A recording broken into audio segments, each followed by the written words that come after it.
Whoops, well, that wasn't supposed to happen. Welcome back to the shop, everyone. My name's Katarina from Five Hearts Refinishings, and today I'm diving into this 20th century chest of drawers from a customer, and I'm going to be fully restoring it back to beautiful. So let's get to work. So with all the drawers removed, I can then turn my attention to this little vanity box that sits on top of the dresser. And then I can go ahead and remove all of the old metal drawer stops because I'm going to be replacing those with wooden ones.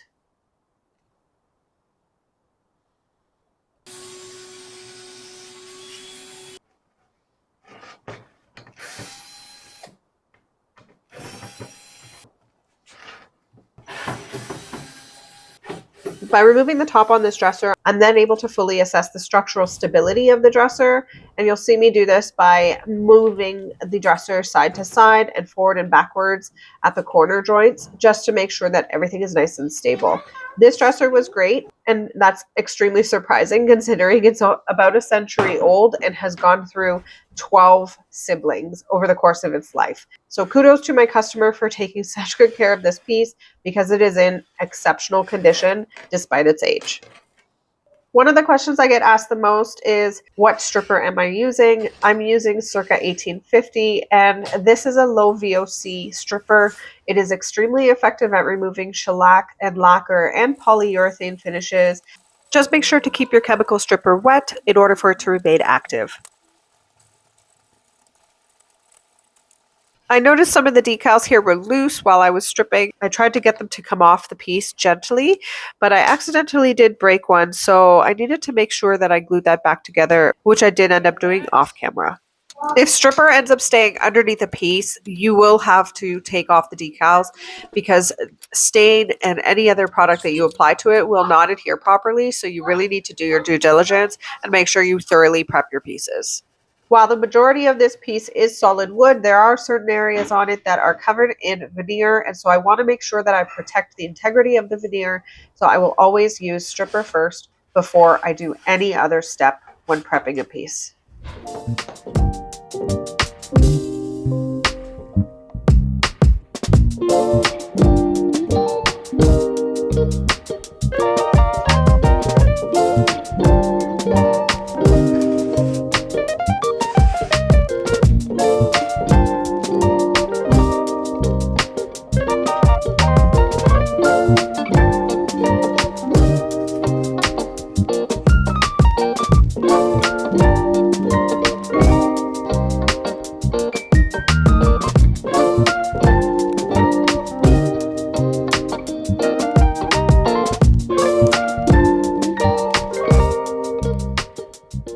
There was some veneer separation on one of the side panels, and so to remedy that, I just ended up using some wood glue and awkwardly using some clamps and blocks to secure it down while it cured.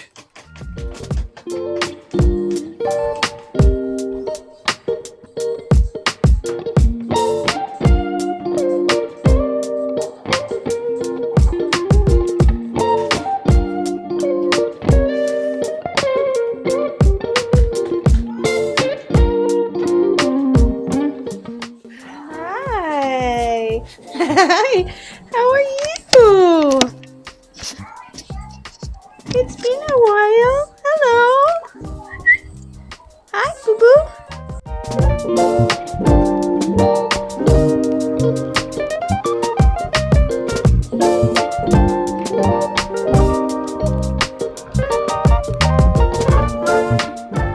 I'm pretty convinced I have a love-hate relationship with drawers.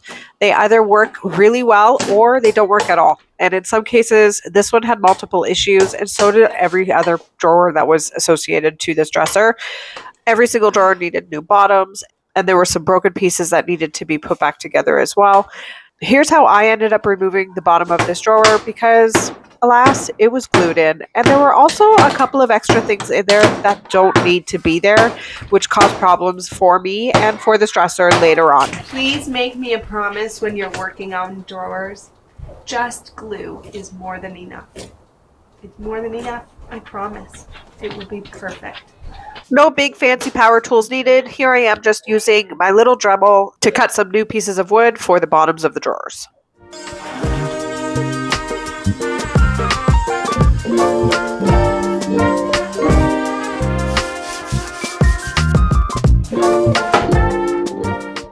And this right here is exactly why we don't add nails into the sides of our drawers because, well, they gouge out the wood. Glue is more than enough, people. Just glue is more than enough. I did some color work at the end using my Mohawk blend-all sticks to camouflage this repair. This happened on both sides of the dresser, so both sides needed to get repaired.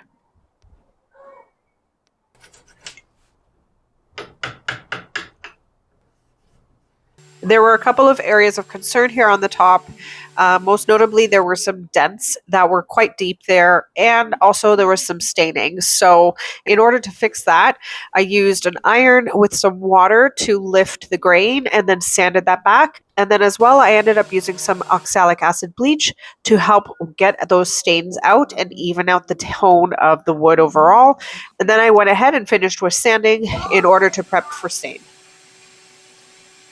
Can always opt to use the fanciest of things, but ultimately vinegar kicks ass. And so that's what I used to clean the hardware here. And then I ended up using WD-40 white lithium grease to spray everything at the end to prevent the rust from coming back and to keep everything moving smoothly. I'll save you the boredom of watching me sand, but I sanded the entire piece up to 180 in preparation for stain.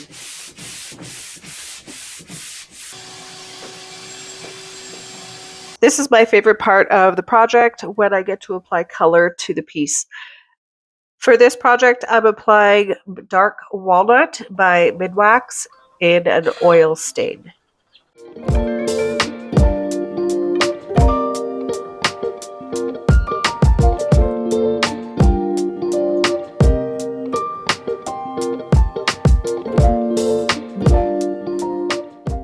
So in case you're wondering what's with all the blue tape around this fan inlay, I initially was going to spray my top coats onto the design here, but then I changed my mind. And at that point, I was too far gone. So I just left the tape on and did the top coats to seal the natural color in.